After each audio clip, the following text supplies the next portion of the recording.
The live TV, सच सबसे आगे।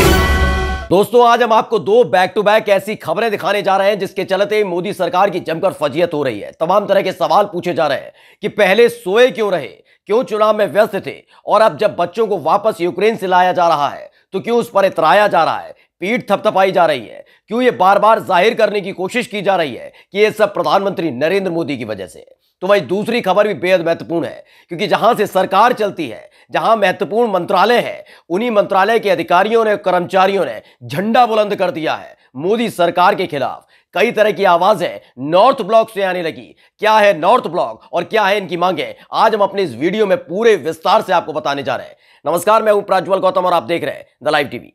इस वक्त की दो सबसे बड़ी खबरें निकल कर आ रही हैं, दोनों ही खबरें दिल्ली से निकल कर आ रही हैं।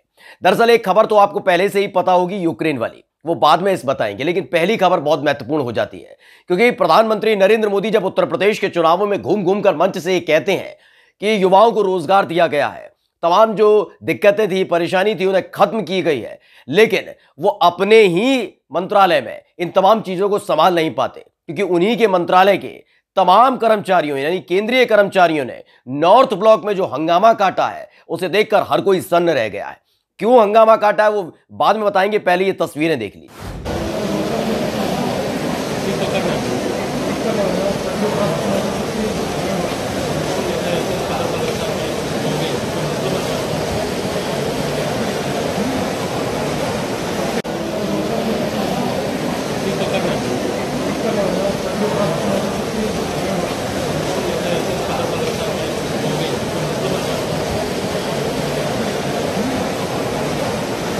तो ये वीडियो देखिए आपने।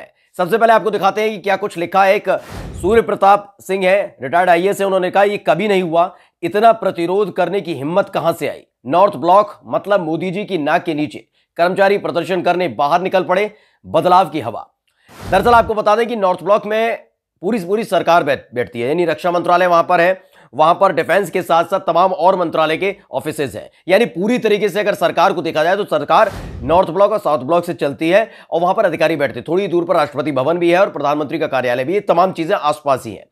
इन कर्मचारियों पर जिम्मेदारी है सरकार की नीतियों का क्रियान्वयन की, तमाम चीजें हैं, लेकिन इनकी अपनी मांगे कई दिनों से चल रही थी, उसे नजरअंदाज किया जा रहा था। और अब क्या हालात होगा कि पहली बार यह देखने को मिला है, इतिहास में पहली बार है जब नॉर्थ ब्लॉक के यानी केंद्रीय कर्मचारी, उन लोगों ने झंडा बुलंद कर दिया, और कहीं और नहीं, सड़क पर नहीं, बल्कि ऑफिस यानी दफ्तर के अंदर, नॉर्थ ब्लॉक के अंदर जमकर हंगामा काटा गया है। और यह सब किया गया है अपनी पेंशन को लेकर, अपनी सैलरी को लेकर, जिसको लेकर तमाम तरह के दावे घूम घूम कर देश में प्रधानमंत्री नरेंद्र मोदी कर रहे थे, लेकिन अपने ही दफ्तर के अंदर जो उनके ही कर्मचारी है वो कितनी तरीके बुरी तरह से त्रस्त थे उस पर नजर नहीं डाली जा रही थी, और जिसका खामियाजा भुगतना पड़ रहा है। इस वीडियो के बाहर आने के बाद जमकर फजीयत हो रही है। लोग सवाल पूछने लगे कि इतिहास में पहली बार हुआ है जब मोदी जी की नाक के नीचे उन्हीं के कर्मचारी उन्हीं के खिलाफ अब आवाज उठाने लगे हैं। ये तमाम तस्वीरें निकलकर सामने आई हैं। पहली तो ये खबर थी महत्वपूर्ण खबर, जिसे आपने देखा और समझा।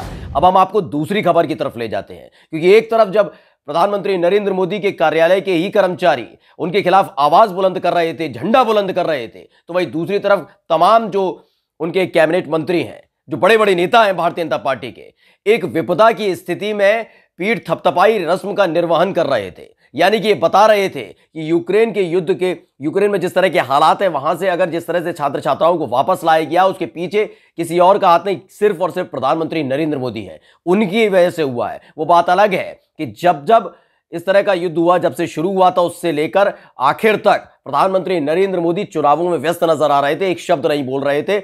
लेकिन जब हर तरफ से हमले होने लगे, चौतरफा हमला होने लगा, फजीयत होने लगी, तो उसके बाद जागी थी मोदी सरकार, और उसके बाद बच्चों को लाने का प्लान तैयार किया गया था। ऑपरेशन गंगा के तहत कई बच्चों को वापस लाने की कोशिश की जा रही। कई तरह के ऐसे विचलित कर देने वाले वीडियोस हमने आपको दिखाए थे कि किस तरीके से वहां भूखे हैं बच्चे, हमले हो रहे हैं, परेशान हो रहे हैं, लेकिन एक ट्वीट नहीं आ रहा था निकलकर। लेकिन आखिरकार जागे, और उसके बाद जब बच्चों को वापस लाया गया है तो चुनावी दौर, क्योंकि 2 चरणों का अभी भी चुनाव बचा हुआ है उत्तर प्रदेश में, और कई राज्यों में भी चुनाव चल रहा है, तो ऐसे में उसे कैसे भुनाया जाए ये भारतीय जनता पार्टी के नेता जानते हैं। इसके लिए बकायदा जिस प्लेन में बच्चों को लाया गया था वो उन्हें आराम से उनके घर तक पहुंचा दिया जाता, उनके परिवार वालों से मिलवा दिया जाता, लेकिन नहीं, उससे पहले बकायदा वीडियो शूट करवाया गया।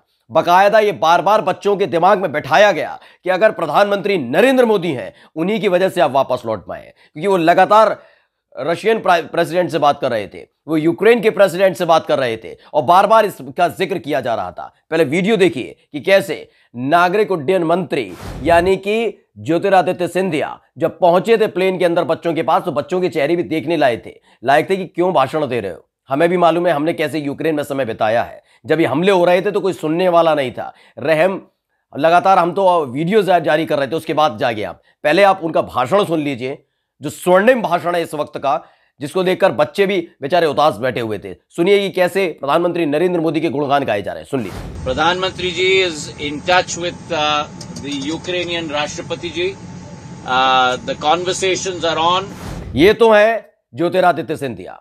अब दूसरे एक और है भारतीय जनता पार्टी के वरिष्ठ नेता, उन्होंने भी किस तरीके से पीयूष गोयल ने ये बताया है बच्चों को, क्योंकि कई प्लेन बार बार आ रहे थे, धीरे धीरे करके बच्चों को लाया जा रहा है। वहां भी एयरपोर्ट पर बच्चों को बार बार ये घुट्टी पिलाई जा रही थी, बार बार ये समझाया जा रहा था कि प्रधानमंत्री नरेंद्र मोदी अति सक्रिय हो चुके थे। ऐसा लग रहा था कि 24 घंटे में से 30 घंटे काम कर रहे थे। जी हां, क्योंकि ये तो यही कहते हैं ना, इनका तो बस चले तो 24 घंटे में से 30 घंटे प्रधानमंत्री से काम करवा लें अपने बयानों के जरिए। फिलहाल इस तरह का माहौल बनाने की कोशिश की जा रही थी, बच्चों को यह समझाया जा रहा था बार बार कि प्रधानमंत्री नरेंद्र मोदी हैं इस देश के, तभी आप वापस लौट पाए। वीडियो देख लीजिए और सुन लीजिए। 2-2.5 दिन से प्रधानमंत्री मोदी जी और फॉरेन मिनिस्टर जयशंकर जी चिंता कर रहे हैं, दिन रात फोन कर रहे हैं। Not to worry, be patient. Today the honourable prime minister spoke to the Ukrainian president also। अब लोग सवाल पूछने लगे हैं, क्योंकि देखिए जो विनोद कापड़ी हैं, बड़े वरिष्ठ पत्रकार हैं देश के, उन्होंने लिखा कि हर बार की तरह इस बार भी घनघोर लापरवाही के बाद नाम चमकाने की ये भूख निर्लज्जता की सारी हदें पार कर रही है। सारे मंत्रियों को एक ही स्क्रिप्ट मिली हुई है कि मोदी का गुणगान करना है। देश जानता है कि दिन रात चिंता करने के बजाय आप दिन रात सिर्फ चुनाव प्रचार में व्यस्त थे। वो तमाम तस्वीरें हमने आपको दिखाई थी, कभी किसी और जिले में, कभी किसी और जिले में जा रहे थे, लेकिन कभी उन्होंने यूक्रेन का जिक्र नहीं किया, वहां फंसे हुए बच्चों का जिक्र नहीं किया। लेकिन आने वाले दिनों में, क्योंकि बच्चे अब आने लगे, तो आप प्रधानमंत्री नरेंद्र मोदी के मुखमंडल से ये शब्दावली सुन सकते हैं कि कैसे जान पर खेलकर तमाम बच्चों को वापस लाया गया है, कैसे उन्होंने टेक्निक अपनाई थी, कैसे तू तड़ाक की भाषा का इस्तेमाल उन्होंने पुतिन से भी कर दिया था, जेलेंस्की से भी कर दिया था, क्योंकि वो तो ऐसे ही बातें करते हैं कि ओबामा से उनकी तू तड़ाक वाले रिश्ते थे। खैर, इन सब के बीच अब माहौल बनाने की कोशिश की जाने लगी है। बच्चों को यह समझाया जाए, जो सोचिए उस भयावह स्थिति से एकाएक बाहर निकल कर आए हैं, उन बच्चों को ये दिलो दिमाग में डालने की कोशिश की जा रही है कि इस देश के प्रधानमंत्री नरेंद्र मोदी उन्हीं की वजह से अब वापस आ पाए, जिसके बाद अब जमकर फजीयत भी हो रही है। क्योंकि एक तरफ वो तमाम कर्मचारी हैं जो अपने हक हकूक के लिए आवाज उठा रहे हैं, और इतिहास में पहली बार है जब नॉर्थ ब्लॉक के अंदर कर्मचारियों ने काम छोड़ दिया है, बवाल करने लगे हैं, चीखने चिल्लाने लगे हैं, सरकार के खिलाफ झंडा बुलंद कर दिया है। तो वहीं दूसरी तरफ वो बच्चे भी हैं जो लगातार वीडियो वायरल कर रहे थे, बता रहे थे, सर्कुलेट किया जा रहा था कि वो फंसे हुए हैं, लेकिन हमारे प्रधानमंत्री जी चुनाव प्रचार में व्यस्त थे। और जब उनको वापस लाने की प्रक्रिया शुरू हुई तो उनके मंत्री दौड़े दौड़े पहुंचते हैं एयरपोर्ट, वहां जाके माहौल बनाने की कोशिश करते हैं और बताते हैं कि प्रधानमंत्री की वजह से वो सेफ वापस लौट पाए। और इन दोनों ही खबरों ने जमकर फजीयत करा दी है। नमस्कार। द लाइव टीवी, सच सबसे आगे।